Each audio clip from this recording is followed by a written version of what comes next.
Okay, today we're going to be talking about why most real estate investors fail. That's right.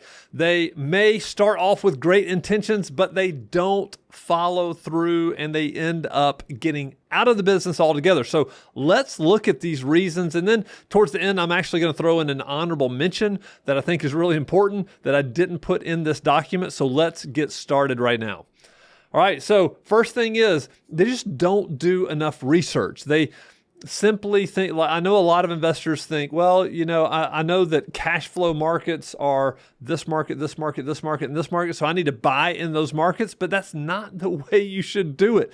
There are certain things you have to look at. So let's look at what are the most important things. So obviously you want to understand the values, neighborhood trends, rental rates for these areas. Those are kind of no-brainer things, but I really think that some of the things you need to be thinking about are what is the average time that these properties are staying on market. Now we have seen this vary greatly depending on the market. We've seen it vary greatly depending on the time of year, right? So most people are moving in the summer, spring and summer, and then we've also just seen it fluctuate based on current economic situations, right? So probably about 2 or 3 years ago, there were houses were not staying on the market. They were getting rented in 2, 3, 4 weeks fast. They were getting rented fast. So knowing what is the average time that a property is going to sit on the market.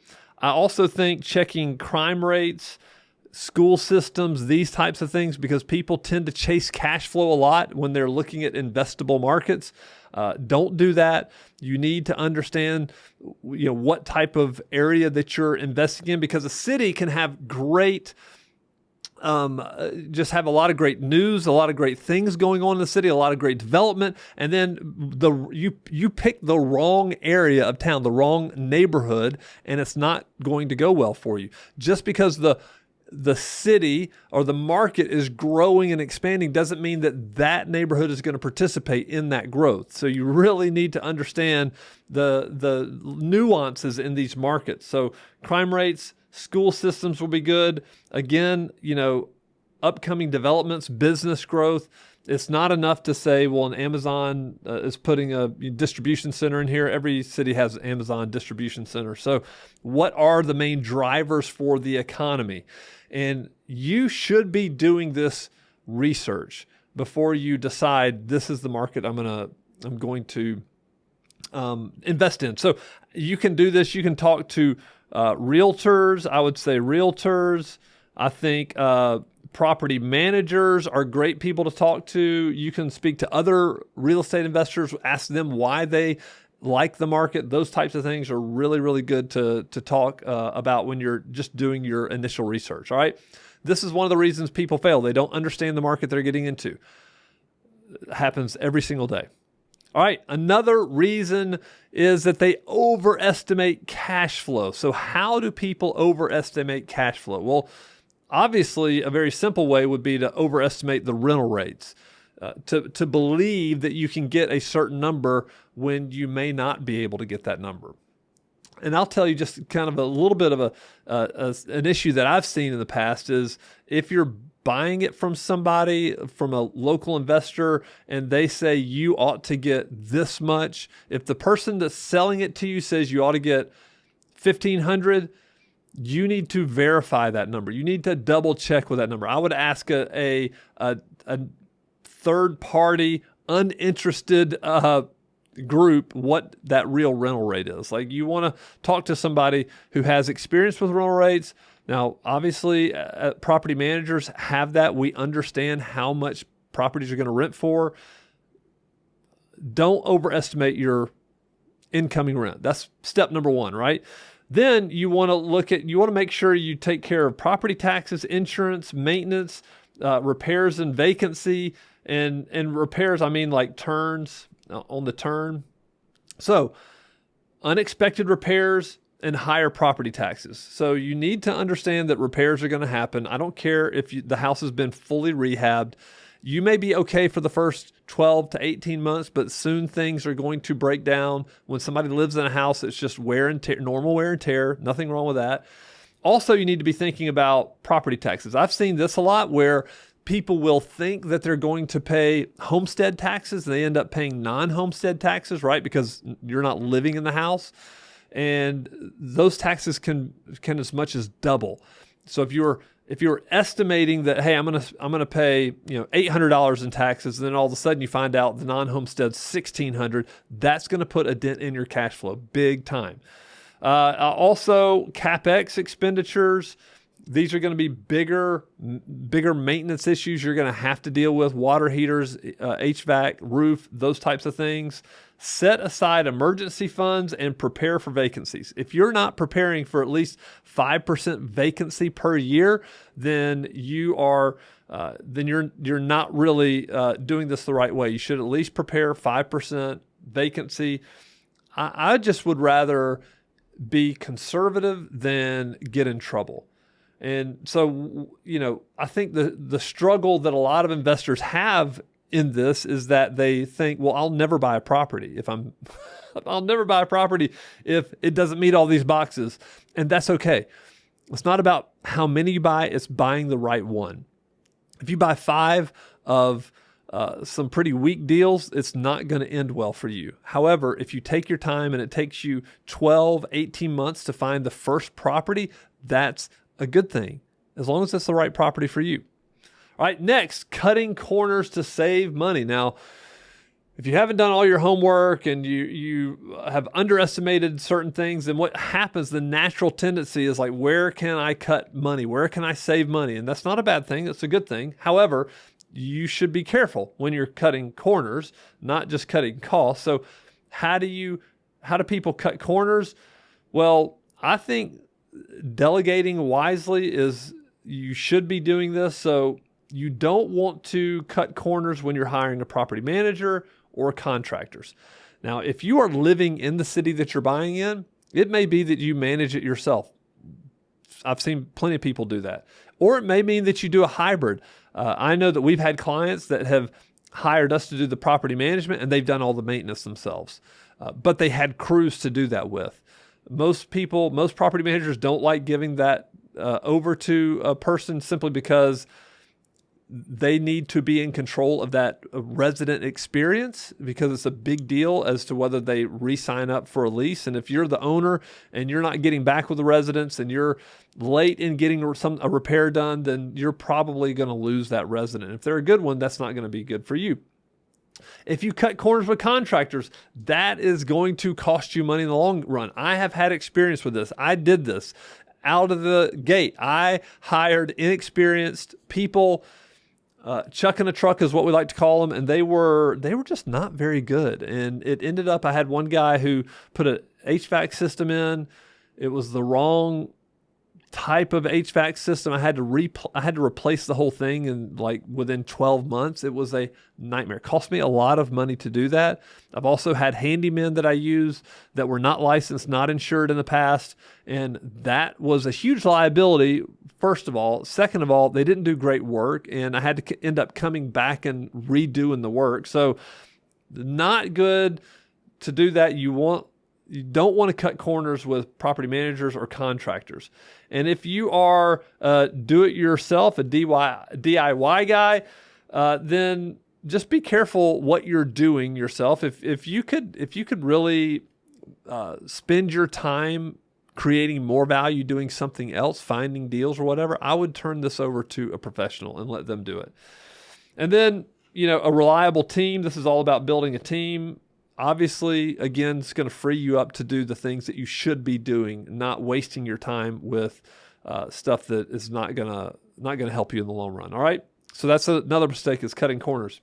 Okay, so the next one is over-leveraging with debt. Now, this one you most definitely need to be careful of, because if you over-leverage with debt, guess what? You don't have a lot of room for mistake in that. You don't have a lot of room for vacancy. You don't have a lot of room for if it takes long. What if it takes 60 days to find the great resident, and you've only got enough room for 15 days or 30 days? I'll tell you, it's risky. So This is kind of a good rule of thumb. Aim for a DCR, which is debt coverage ratio. Aim for a debt coverage ratio of 1.25. So debt coverage ratio is operating income. You take the operating income. Now that does not include the debt. That is, the operating income is how much money you have coming in minus the operating expenses. So the expenses to run, that would be the vacancy, repairs, maintenance, insurance, taxes, those types of things. And you divide that by the total debt service. You want to be around 1.25. All right, so don't over leverage with debt. We see people get in trouble, and then what happens is they have to have a fire sale. They have to get rid of this thing, and they end up selling it for less than they paid for it because, hey, every investor wants a deal. And if they know that you're in a lot of pain, then they're less likely to probably give you what you want. And so just be careful with debt. I think debt can be a good thing for you if you use it wisely. All right, next, not screening residents properly. Oh, wow, this is a huge one. This one hurts me because I've really made all these mistakes. But this one, yikes. I only had to make it once. I've only gone through one eviction in my life, full eviction, and it was a nightmare, and that's all it took. And then what I did was I hired Evernest. This is back before I was working here. I hired Evernest to come and take care of all my rentals because I was done trying to find a resident myself. And what I did was this, and this is what I see a lot of people do, is here are all the things that you should be doing, which all of these are good. However, if you have a vacant property sitting there and you're going out and showing this property, and you're frustrated because if people aren't, they don't want the house, they don't want to fill out an application, or maybe they fill out an application and they don't get approved. It's just frustrating, especially if you're driving across town, or even if you're out of state and you hired a property manager and you keep getting reports, we hadn't found anybody. The probably one of the most dangerous things you can do is start to cut corners on your screening process. You have to screen, first of all, you have to screen everybody the same. And secondly, you have to just be thorough. Be thorough. This is not about keeping people out of housing. This is about putting a great resident in a home that you prepared for them. And it should be a great partnership, if you want to call it that. It should be you provide an incredible home. They provide rent every single month, and they're taking care of the property. It's a beautiful combination if it works really well.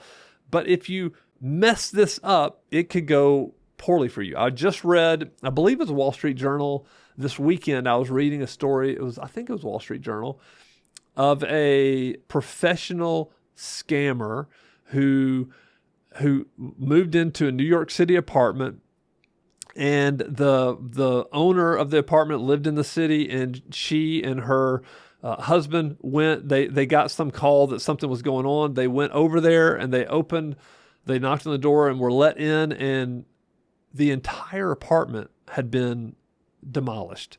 Like, the person had ripped out all the cabinets they had done, and they were remodeling. And who they thought this person graduated from Harvard. This person was a very esteemed architect. They had all of this incredible long list of things they had done. Well, it come to find out, none of it was true. And so it was only after the fact that this person was living in their home, and they couldn't get him out because the police were called, and the police said, well, this is for courts. This is for the courts. And she knew this was going to be very, very difficult. As a matter of fact, she went back and traced all the places where this person had lived and found that this person owed 10 to 20 people a lot of money. And here she was the next person on his list to scam. And that's an extreme case, but I'm telling you, this happens all the time. If you don't screen residents properly, it could be a massive, massive mistake that you may not even recover from. And this is one of the reasons why investors fail. They just don't screen the right way. All right. Also, failing to plan for long-term maintenance. I think this is also one. You've got to think long-term. So you always got to be thinking about the HVAC, the roof, plumbing, maybe some electrical, hot water heaters for sure, I think are a big deal. So you need to set aside the money to get this stuff taken care of. If you're failing to plan, then when these things pop up, you're just going to have to come out of pocket for it. These are things that can't be ignored. If you ignore a roof, guess what? It's going to get worse and worse. The damage on the interior of your home is going to get worse and worse. If you ignore HVAC, guess what? Nobody's going to live without an HVAC unless you're in some extremely moderate climate somewhere out in California. I don't know, but if you're buying properties in the South, in the Midwest, in the Northeast, you better have HVAC figured out. You have to just go ahead and start preparing for that. And so one way you do that is when you're budgeting, you start setting aside money now for bigger expenditures down the road. Because if you fail to plan for it, you're just going to have to come out of pocket, and it could completely demolish your cash flow. All right, so these are the things. Before I go over the overview, I do want to give you the honorable mention. Another reason why I see investors fail, and another reason I see investors fail, this is an honorable mention right here, is paralysis by analysis. Right? They simply don't pull the trigger. And so they have these great dreams, they have this great vision of what they want to do, and they sit there and they do research and research and research, and they just never can pull the trigger. Now, I understand some people's personality profiles, they have the foot on the brake versus on the gas a lot of times, so they have to be very, very careful, and that's okay. But at some point, investing is calculated risk. It is a risk. And so you need to be able to pull the trigger. You can sit there and honestly, if you're working with an investor-friendly agent, we have several in our office. And if you're working with one of our people and you're always looking and never pulling the trigger and never getting serious, then more than likely these people will stop working with you. I mean, wholesalers are not going to keep calling you with deals if you're never buying something. And other investors are never going to bring you deals if you're never going to buy something. And so that's another reason why I see investors fail. It's just really they never get off the ground. They never take the first step. So overview, research, patience, invest wisely, not cheaply, right? We don't want to take the cheap route, and then manage debt carefully and plan for maintenance. These are some things that you can do to be a more successful real estate investor. All right. Hope that helps. If you've enjoyed this video, subscribe to the channel, and we'll be back with more investor friendly videos just like this one.